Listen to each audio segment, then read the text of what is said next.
एकनाथଙ୍କ कथा जड़े नास्तिक विभिन्न साधु मानक प्रश्न पचारि पचारि एभली हैरान करथिले जे जड़े साधु तांको कहिले तुमर सबु प्रश्नर उत्तर एकला एकनाथ ही दे पारिबो कारण से भी तुम भली नास्तिक एणु तेणु कथा कुहे तेणु तांको जाई पचार।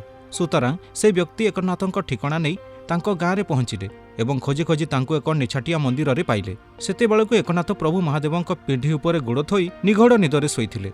नास्तिक यह देखि तटस्थ होइगले एवं भाविले ये तो मो ठारो भी बड़ नास्तिक कारण मु भी तो एमिति करबाकू साहस करि न थांती। से एकनाथको निदर उठाई कहिले मो मनरे अनेक प्रश्न अछि जार उत्तर पाइबाकू आसीथिली। एबे देखुछि आपण मो ठारो भी बड़ नास्तिक तेणु उत्तर देई पारिबे तेबे कुहंतु तो शिवଙ୍କ पिंढी गोड़ रखी शोइबाकू साहस कले केमिति।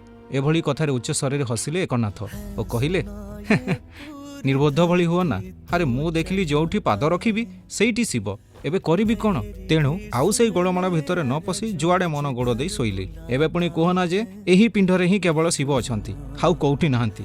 नास्तिक जनक कहिले शुणी करी आसीथिली जे आपण जणे नास्तिक किंतु देखुछि आपणक भली आस्तिक विरल सन्थ एकनाथଙ୍କୁ ନେଇ ଅନେକ କଥା ଭିतରୁ ଏ ଗୋଟିଏ କଥା।